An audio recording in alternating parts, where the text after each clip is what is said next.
السلام علیکم ورحمۃ اللہ وبرکاتہ۔ آج میں ایک بڑا اہم ایریا جس میں اسلامی نظام حکومت، شریعت کا قانون یا ملک کا اسلامی ممالک کا سیاسی نظام، اس طرح کے مضامین کے اوپر کچھ تعلیمی سیریز جو ایک نئی ہے اس کو میں شروع کرنے جا رہا ہوں۔ تو اس سلسلے میں جو پہلا سیشن آج کا ہے، میں کوشش کروں گا کہ ان کو میں چھوٹا رکھوں، ان کی ٹائم ڈیوریشن جو ہے وہ آدھے گھنٹے سے زیادہ نہ ہو، تاکہ زیادہ تر لوگ اس کو سن سکیں آرام سے۔ تو اسلامی نظام حکومت ایک بہت امپورٹنٹ اہم سوال ہے، جس کے بارے میں بہت ساری باتیں ہوتی رہتی ہیں، بہت سارا میٹیریل موجود ہے، اور اس کے اوپر سب سے پہلے اس کو سیکھتے ہیں۔ انسان فطرتاً مدنی الطبع واقع ہوا ہے، جس کی وجہ سے اس کے لیے مل جل کر رہنا ضروری ہے۔ انفرادی زندگی میں، یعنی جہاں ایک فرد تنہا زندگی بسر کرے، کوئی تصفیہ طلب معاملہ پیدا نہیں ہوتا، لیکن اجتماعی زندگی میں اس قسم کے معاملات کا نمودار ہونا ناگزیر ہے۔ جب دو انسانوں میں کوئی نزاع پیدا ہو جائے تو اس کے لیے کسی ثالث کی ضرورت ہوتی ہے جو ان کے متنازع فی معاملہ میں تصفیہ کرے۔ جو صورت دو افراد میں پیدا ہو سکتی ہے وہ عام معاشرے میں بھی پیدا ہوتی ہے۔ اس کے لیے کسی ثالث کی ضرورت ہوتی ہے۔ اس ضرورت کو پورا کرنے کے لیے انسان نے اپنے لیے ایک نظام وضع کیا جسے نظام حکومت کہہ کر پکارا جاتا ہے۔ اس کی ابتدائی شکل تو قبائل یا پنچایت کی سی تھی، لیکن اس کے بعد جب اس نے وسعت اختیار کر لی تو کسی باقاعدہ ثالث کی ضرورت پیش آئی۔ اس ثالث کو حاکم کہہ کر پکارا گیا، یعنی فیصلہ کرنے والا۔ اسے شخصی حکومت کہتے ہیں، یعنی وہ حکومت جس میں ایک فرد کا حکم قول قول فیصل قرار پا جاتا تھا، اور اس کی نافرمان برداری مستوجب سزا ہوتی تھی۔ بالفاظ دیگر، اس میں جملہ افراد معاشرہ اپنے ہی جیسے ایک انسان کے محکوم ہوتے تھے۔ انسانی تمدنی زندگی آگے بڑھی تو احکام کی جگہ قانون کا تصور پیدا ہوا۔ احکام اور قانون میں فرق یہ تھا کہ حکم تو وقتی ہوتا تھا، لیکن قانون سے مراد یہ تھی کہ جب تک اسے بدلا نہ جائے وہ کار فرما رہے۔ اس وقت یہ سوال پیدا ہوا کہ اس قسم کے قوانین کون وضع کرے؟ قانون کی حکمرانی کے زمانے میں یہ جو ہم نظام حکومت کی مختلف شکلیں دیکھتے ہیں، تو یہ در حقیقت انسان کی اسی کوشش کے مختلف مظاہروں کا نام ہے، جس کی روح سے وہ طے کرتا تھا کہ قانون سازی کے اختیارات کسے حاصل ہونے چاہیے۔ اس کی آخری شکل نظام جمہوریت ہے۔ لیکن عہد کہن کی شخصی حکومت جو یا عصر حاضر کی جمہوریت، اس میں انسان بہرحال اپنے ہی جیسے دوسرے انسانوں کے فیصلوں کا محکوم رہتا ہے۔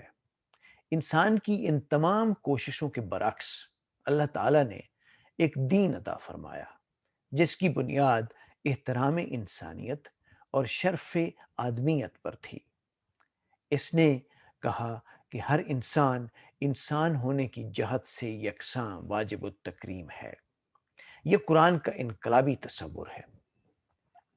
اس لیے یہ چیز مشرف انسانیت کے منافی ہے کہ کوئی انسان کسی دوسرے انسان کا محکوم ہو۔ وہ ایک انسان ہو یا انسانوں کا کوئی گروہ، وہ کسی کا حکم ہو یا انسانوں کا وضع کردہ قانون، بات ایک ہی ہے۔ اس میں انسان دوسرے انسانوں کا محکوم ہوتا ہے، اور یہ چیز احترام آدمیت کے منافی ہے۔ اس نے یہ انقلاب آفرین اعلان کیا۔ ما کان لیشرن ان یؤتیہ ان یؤتیہ اللہ الکتاب والحکم والنبوۃ ثم یقول للناس کونوا عبادا لی من دون اللہ۔ کسی انسان کو اس کا حق حاصل نہیں، خواہ اسے ضابطۂ قوانین، اختیار حکمرانی، حتیٰ کہ نبوت بھی کیوں نہ حاصل ہو، کہ وہ دوسرے انسانوں سے کہے کہ تم اللہ کے نہیں میرے محکوم بن جاؤ۔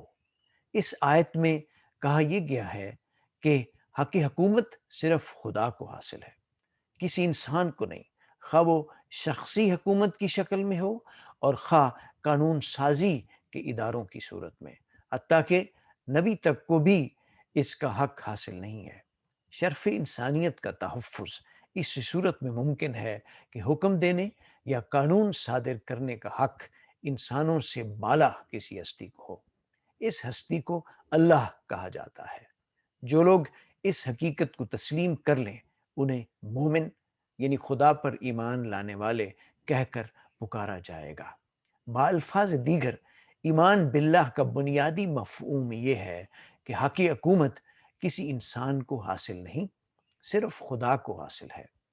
اس ایمان باللہ کے بعد لازماً یہ سوال پیدا ہوتا ہے کہ اللہ تعالیٰ نہ ہمیں کہیں دکھائی دیتا ہے اور نہ وہ ہمارے سامنے آتا ہے، نہ ہم اپنے کانوں سے اس کی بات سن سکتے ہیں، تو اس کے احکامات کی اطاعت کس طرح کی جائے؟ اس کا جواب خدا نے اس آیت میں دے دیا ہے، جس کا آدھا حصہ ہم نے اوپر درج کیا ہے۔ اس کا باقی حصہ یوں ہے، وَلَٰكِن كُونُوا رَبَّانِيَّانِ بِمَا كُنتُمْ تُعَلِّمُونَ الْكِتَابَ وَبِمَا كُنتُمْ تَدْرُسُونَ۔ تمہیں کسی انسان کی محکومیت اختیار نہیں کرنی چاہیے، محکومیت صرف خدا کی اختیار کرنی چاہیے، اور اس کا ذریعہ وہ کتاب ہے جسے اس نے نازل کیا ہے، جسے تم پڑھتے پڑھاتے ہو اور جس کے احکام و مطالب تم اپنے دل و دماغ میں جاگزین کرتے ہو۔ آپ غور کیجئے کہ قرآن کریم نے کیسے بلیغ انداز سے اس بات کو سمجھا دیا کہ خدا کی محکومیت اختیار کرنے کا قابل عمل طریقہ کیا ہے۔ آپ غور کیجئے کہ آج اس دور میں جسے انتہائی تہذیب و تمدن کا زمانہ کہا جاتا ہے، مبنی بر عدل حکومت کا تصور یہ ہے کہ وہ سب سے پہلے ایک آئین مرتب کرتی ہے۔ اس آئین کو کتاب کی شکل میں شائع کیا جاتا ہے اور پھر اس آئین کے مطابق قوانین وضع کیے جاتے ہیں، اور وہ قوانین بھی کتابوں کی شکل میں عام کیے جاتے ہیں، اور اس کے بعد ہر متنازعہ فی معاملہ کی تسویہ کے لیے ان کتابوں کا حوالہ دیا جاتا ہے۔ بالفاظ دیگر حکمرانی کتاب کی ہوتی ہے۔ کتاب کی حکمرانی میں کوئی یہ نہیں پوچھتا کہ وہ لوگ کہاں ہیں جنہوں نے اس کتاب کو مرتب کیا تھا، وہ ہمارے سامنے کیوں نہیں آتے؟ ہم ان کی کوئی بات نہیں مانیں گے جب تک وہ ہمیں خود حکم نہ دیں۔ کوئی اس کا تقاضا نہیں کرتا۔ غور کیجئے کہ قرآن کریم نے یہ بات 1400 سال پہلے کہی تھی کہ حکمرانی کتاب ضابطۂ قوانین کی ہوتی ہے، اور اس کی موجودگی میں اس کی ضرورت نہیں رہتی کہ صاحب کتاب خود ہمارے سامنے آ کر حکم دے تو پھر ہی اس کی اطاعت کی جائے۔ کتاب کی اطاعت در حقیقت کتاب دینے والے کی اطاعت ہوتی ہے۔ لہٰذا اللہ کی اطاعت کی عملی شکل اس کی کتاب کی اطاعت ہے، اور اللہ پر ایمان کا عملی مفہوم اس کی کتاب پر ایمان لانا ہے۔ جو شخص خدا کی کتاب پر ایمان نہیں لاتا، اس کا خدا پر ایمان لانا کبھی قابل تسلیم نہیں ہو سکتا۔ اور جو شخص اس کی کتاب کی محکومیت اختیار نہیں کرتا، وہ خدا کی حاکمیت سے انکار کرتا ہے۔ یہ وجہ ہے جو اس نے واضح الفاظ میں کہہ دیا کہ وَمَن لَّمْ يَحْكُم بِمَا أَنزَلَ اللَّهُ فَأُولَٰئِكَ هُمُ الْكَافِرُونَ۔ جو لوگ خدا کی کتاب کی محکومیت اختیار نہیں کرتے، وہ مومن نہیں، کافر کہلاتے ہیں۔ جس کتاب کی محکومیت اختیار کی جانی مقصود ہو، یہ نہایت ضروری ہے کہ وہ اپنی ہر بات کو واضح طور پر بیان کرے اور اس میں کوئی ابہام نہ ہو، کسی قسم کا التباس نہ ہو۔ اللہ تعالیٰ نے اپنی کتاب کی اس خصوصیت کو مختلف مقامات پر واضح کر دیا۔ مثلاً وَنَزَّلْنَا عَلَيْكَ الْكِتَابَ تَبِيَّانًا لِكُلِّ شَيْءٍ، اے رسول، ہم نے تم پر ایک ایسی کتاب نازل کی ہے جو اپنی ہر بات کو نہایت وضاحت سے بیان کر دیتی ہے۔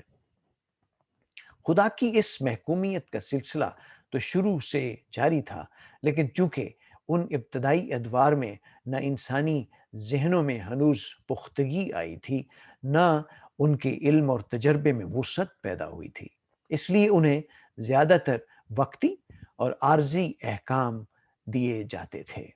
یہ وجہ تھی کہ ان کی طرف جلدی جلدی رسول بھیجے جاتے تھے اور ان رسولوں کا دائرہ کار بھی محدود ہوتا تھا۔ جب مشیت کے پروگرام کے تحت انسانیت پختگی کے دور میں پہنچ گئی، یوں کہیے کہ جب بچہ جوان ہو گیا، تو خدا کی طرف سے ایک ایسا ضابطہ آئین اور قوانین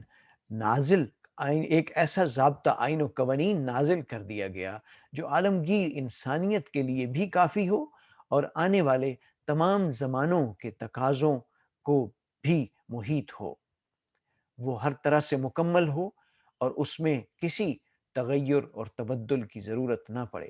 چنانچہ اللہ تعالیٰ نے اس آخری کتاب کو نازل کر دینے کے بعد فرمایا، وَتَمَّتْ کَلِمَاتٌ رَبِّكَ صِدْقًا وَعَدْلًا لا تُبَدِّلَ لِکَلِمَاتٍ وَهُوَ السَّمِيعُ الْعَلِيمُ۔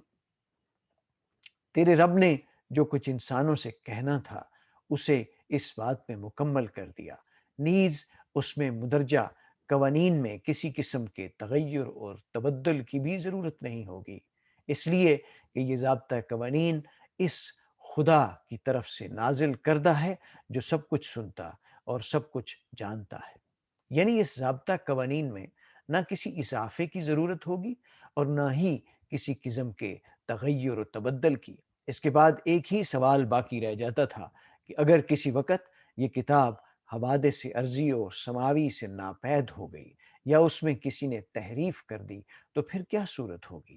فرمایا کہ اس کا امکان ہی نہیں، اس لیے کہ اِنَّا نَحْنُ نَزَّلْنَا الذِّکْرَ وَإِنَّا لَهُ لَحَافِظُونَ، ہم نے ہی اس کتاب کو نازل کیا ہے اور ہم ہی اس کی حفاظت کے ذمہ دار ہیں۔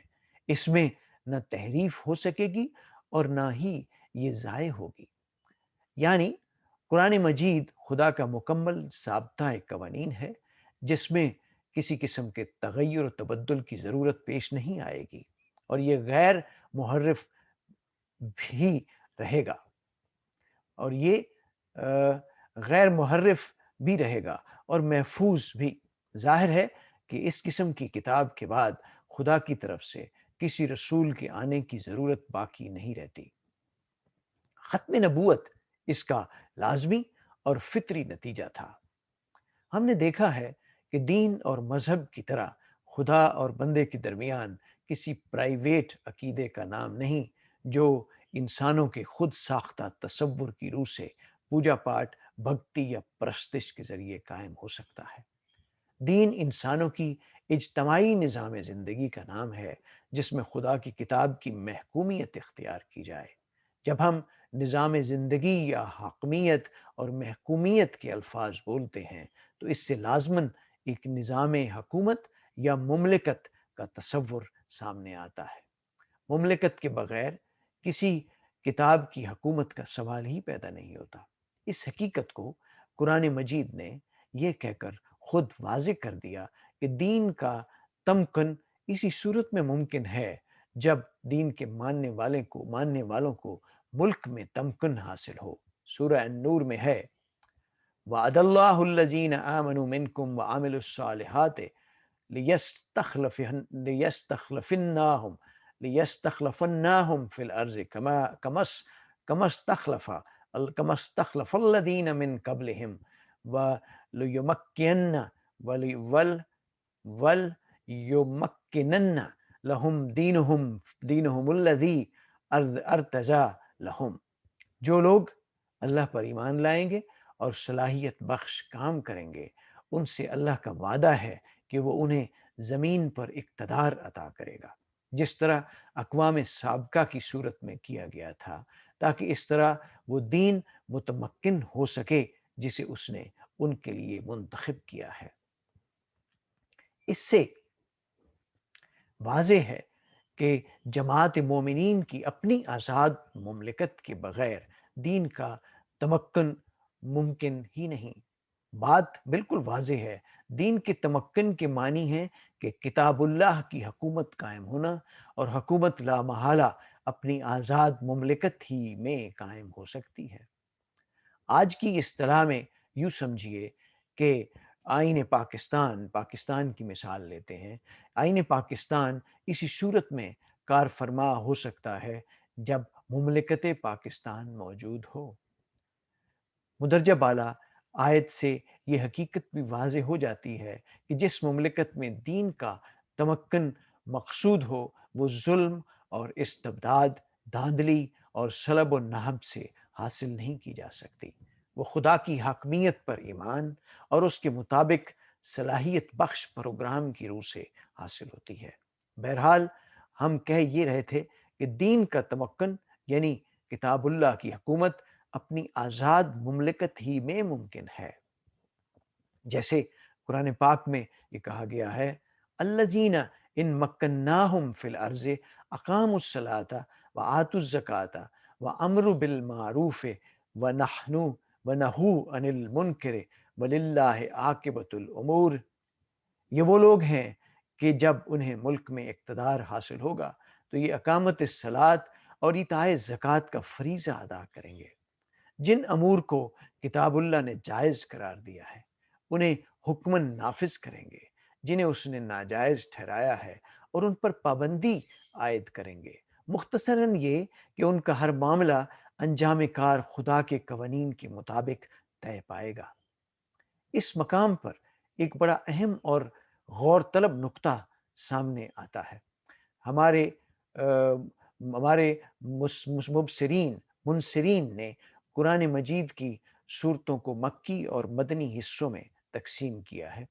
ہم ان کے معیار تقسیم کے متعلق تو سروست کوئی بات نہیں کرنا چاہتے، لیکن اس حقیقت کو سامنے لانا چاہتے ہیں کہ مکی آیات کی صورتوں میں کہیں یا ایھا الذین آمنو، اے جماعت مومنین نہیں آیا، یا ایھا الناس، اے لوگو ہی آیا ہے۔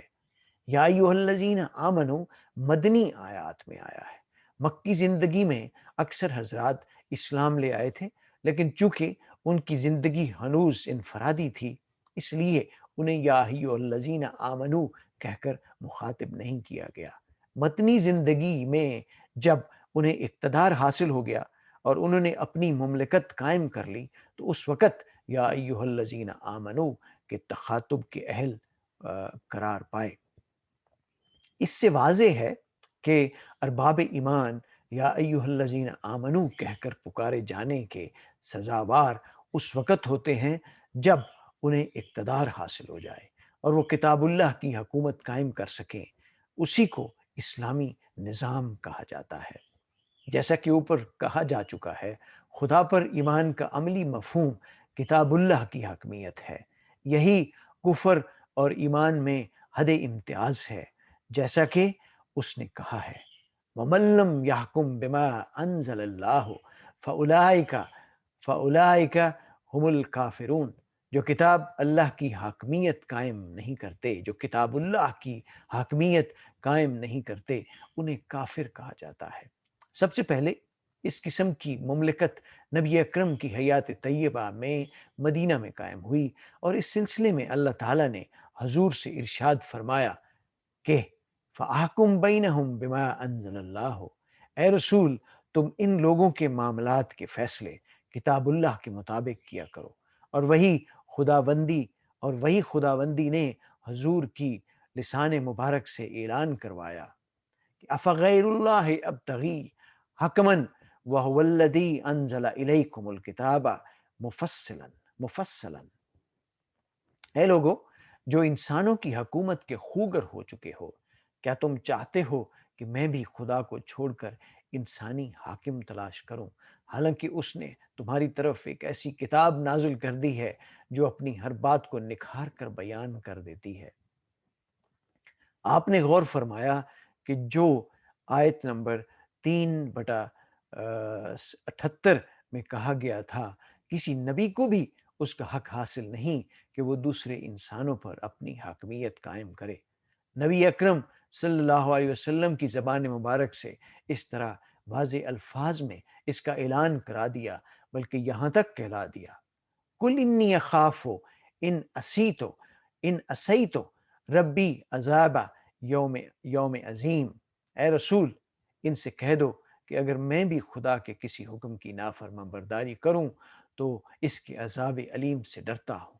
غور فرمائیے کہ حضور نبی اکرم صلی اللہ علیہ وسلم کو مثال کے طور پر پیش کر کے انسانوں پر انسانی حکومت کے تصور کی کس طرح جڑ کاٹ کے رکھ دی۔ یہاں تک یہ واضح ہو گیا کہ نظام خداوندی میں، جسے الدین کہا جاتا ہے، حکومت صرف کتاب اللہ کی ہو سکتی ہے، لیکن کتاب اللہ کی صورت یہ ہے کہ اس میں متعین احکام تھوڑے سے ہیں اور زندگی کے باقی معاملات کے متعلق صرف اصول اور اقدار دیے گئے ہیں جنہیں حدود اللہ کہہ کر پکارا گیا ہے، اور جماعت مومنین کا فریضہ ان حدود کا تحفظ قرار دیا گیا ہے۔ حدود اللہ والحافظون لحدود اللہ، آئے نمبر 9/112۔ ان اصول و اقدار کو حدود کہنے میں ایک عظیم حقیقت پوشیدہ ہے۔ جس کتاب کو تمام زمانوں اور تمام اقوام عالم کے لیے ضابطہ حیات اور آئین زندگی قرار پانا تھا، اسے ہونا ہی ایسے چاہیے تھا کہ اس میں ابدی، مستقل، غیر متبدل حدود متعین کر دیے جاتے، اور اس کتاب کی حاکمیت قائم کرنے والوں کو اس کی آزادی ہوتی کہ وہ ان حدود کے اندر رہتے ہوئے جزئی قوانین اور وقتی احکام خود متعین کریں۔ یہ جزئی قوانین حالات کے بدلنے کے ساتھ ساتھ بدلتے رہیں گے، اور خدا کی مقرر کردہ حدود اپنی جگہ محکم اور غیر متبدل رہیں گی۔ اگر اس کتاب میں جزئی قوانین بھی خود ہی متعین کر دیے جاتے تو یہ کتاب عالمگیر انسانیت اور زمانے کے بدلنے والے تقاضوں کا ساتھ نہ دے سکتی۔ جزئی قوانین ابدی اور غیر متغیر ہو نہیں سکتے۔ حدود اللہ کے علاوہ قرآن مجید میں جو چند احکامات آئے ہیں وہ بھی ابدی ہیں، لیکن ان کے متعلق قرآن کریم نے یہ حکمت ملحوظ رکھی ہے کہ جن حالات میں انہیں نافذ کیا جائے گا اور جس طریق سے ان پر عمل پیرا ہو جائے گا، انہیں قرآن نے خود متعین نہیں کیا۔ اپنے حالات کی روشنی میں طریقہ کار کا تعین ہر دور کی قرآنی مملکت خود کرے گی۔ خواتین و حضرات، یہاں پہ میں آج کا سیشن کا اختتام کرتا ہوں، اور اس کو ہم آگے جاری رکھیں گے انشاءاللہ وقفے وقفے سے۔ میں آپ سب کا شکر گزار ہوں کہ آپ میرے اس علم کی کاوش کو، جو بنیادی طور پہ میرے اپنے لیے ہے، اس کو سنتے ہیں اور دوسروں تک پہنچاتے ہیں۔ اور میری دعا ہے خواتین و حضرات کہ اللہ تعالیٰ ہم سب کو اپنی ہدایت سے مستفید فرمائے اور ہمیں وہ سب کچھ عنایت کرے جو ہمارے لیے سب سے بہتر ہو۔ تو اگلے سیشن تک اللہ حافظ۔